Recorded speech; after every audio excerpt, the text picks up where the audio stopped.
નમસ્કાર મિત્રો, રાજકોટમાં મીઠાઈની ગુણવત્તાને લઈ ચોંકાવનારો મામલો સામે આવ્યો છે। શહેરમાં આવેલ યુક્રેશની મીઠાઈમાં ફૂગ જોવા મળ્યો। અન્ય એક ગ્રાહકે આક્ષેપ કર્યો છે। આ મામલે ગ્રાહકે મેટોડા યુનિટમાં ફરિયાદ નોંધાવતા તહેવાર પહેલા જ મીઠાઈની ગુણવત્તા અને આરોગ્ય તંત્રની કામગીરી સામે સવાલો ઉઠ્યા છે।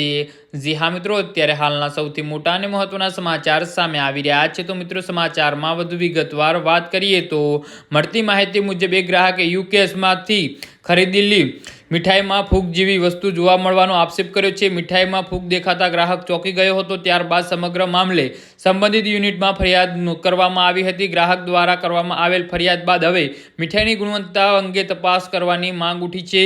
જોકે મીઠાઈમાં ખરેખર ફૂગ હતી કે અન્ય કોઈ કારણસર આવું દેખાયું હતું તે સત્તાવાર તપાસ બાદ જ સ્પષ્ટ થશે। જી હા મિત્રો, તો આના વિશે તમારું શું કહેવું છે તો નીચે અમારી કમેન્ટ બોક્સમાં જરૂરથી જણાવજો અને અમારી યુટ્યુબ ચેનલને સબસ્ક્રાઈબ કરવાની ભૂલતા નહીં। ધન્યવાદ।